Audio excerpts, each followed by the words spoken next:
ಚಂದ್ರಶಾಪ ವೃತ್ತಾಂತ. ಒಂದಾನೊಂದು ಕಾಲದಲ್ಲಿ ಜಗತ್ಸೃಷ್ಟಿಕರ್ತನಾದ ಬ್ರಹ್ಮನು ತನ್ನ ಸೃಷ್ಟಿ ಕಾರ್ಯವು ನಿರ್ವಿಘ್ನವಾಗಿ ನೆರವೇರುವುದಕ್ಕೋಸ್ಕರ ಗಣಪತಿಯನ್ನು ಪೂಜೆ ಮಾಡಿ ಧ್ಯಾನ ಮಾಡಿದನು.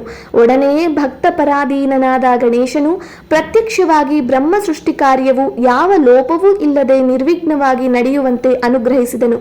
ಅಲ್ಲಿ ಎಲ್ಲರಿಂದಲೂ ಪೂಜಿಸಲ್ಪಟ್ಟು ಮೋದಕ ಮೃಷ್ಟಾನ್ನಗಳನ್ನು ಭುಂಜಿಸಿ ಸತ್ಯಲೋಕವನ್ನು ಬಿಟ್ಟು ತಪೋಲೋಕ ಮಾರ್ಗದಿಂದ ಇಳಿದು ಬರುತ್ತಿರುವಾಗ ಒಂದು ಸರ್ಪವನ್ನು ಕಂಡು ಗಜಾನನ ವಾಹನವಾದ ಮೂಷಕವು ಬೆದರಿದ್ದರಿಂದ ಗಣನಾಥನು ಕೆಳಕ್ಕೆ ಬಿದ್ದನು. ಹೊಟ್ಟೆಯಲ್ಲಿದ್ದ ಮೋದಕಗಳು ಹೊರಬಂದವು. ಕೂಡಲೇ ಗಣಪನು ಮೋದಕಗಳನ್ನು ಪುನಃ ಹೊಟ್ಟೆಯಲ್ಲಿ ತುಂಬಿ ಅದೇ ಹಾವನ್ನು ಹೊಟ್ಟೆಯ ಸುತ್ತಲೂ ಧರಿಸಿ ಪುನಃ ಮೂಷಕಾರೂಢನಾದನು. ಗಣಪನ ವಿಕೃತ ರೂಪವನ್ನು, ಈಗ ನಡೆದ ನಾಟಕದ ಮರ್ಮವನ್ನು ಅರಿಯದ ಚಂದ್ರನು ಗರ್ವದಿಂದ ನಕ್ಕನು.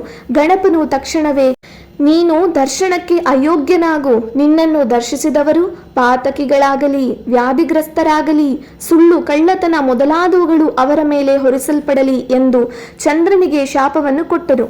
ಆ ದಿನ ಭಾದ್ರಪದ ಶುಕ್ಲ ಚತುರ್ಥಿ. ಚಂದ್ರನು ಶಾಪದ ಭೀತಿಯಿಂದ ಸಮುದ್ರ ಮಧ್ಯದಲ್ಲಿ ಅಡಗಿಕೊಂಡನು. ಇದರಿಂದಾಗಿ ಲೋಕದ ವ್ಯವಸ್ಥೆಯು ಅಸ್ತವ್ಯಸ್ತವಾಯಿತು. ಬ್ರಹ್ಮನ ಬುದ್ಧಿವಾದದ ಪ್ರಕಾರ ಚಂದ್ರನು ಗಣನಾಥನ ದಿವ್ಯಮೂರ್ತಿಯನ್ನು ಹೃದಯ ಕಮಲದಲ್ಲಿ ಧ್ಯಾನಿಸಿದನು. ಭಕ್ತ ರಕ್ಷಕನಾದ ಗಣಪತಿಯು ಚಂದ್ರನ ಅಪರಾಧವನ್ನು ಮನ್ನಿಸಿ ಶಾಪ ವಿಮೋಚನೆಯನ್ನು ಮಾಡಿ ತನ್ನ ಮಾತು ಅಸತ್ಯವಾಗಲಾರದಾದುದರಿಂದ ನಿರಂತರವಾಗಿ ಚಂದ್ರನು ದರ್ಶನಕ್ಕೆ ಅಯೋಗ್ಯನಾಗಿರುವುದಕ್ಕೆ ಬದಲಾಗಿ ತನ್ನನ್ನು ಅಪಹಾಸ್ಯ ಮಾಡಿದ ಭಾದ್ರಪದ ಶುದ್ಧ ಚತುರ್ಥಿಯ ದಿವಸ ಮಾತ್ರ ದರ್ಶನಕ್ಕೆ ಅಯೋಗ್ಯನಾಗುವಂತೆ ನುಡಿದನು.